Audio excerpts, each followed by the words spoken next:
siguro iwan ng mami. Ano, isa na lang yung adak niya. Oh. Isa na lang.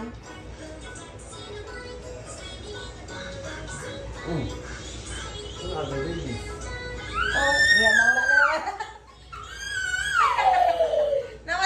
nawala na naman yung isa. Ang aga baby.